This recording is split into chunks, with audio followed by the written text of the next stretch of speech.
дождь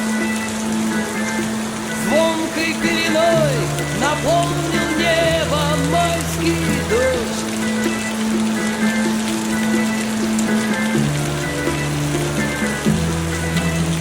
Гром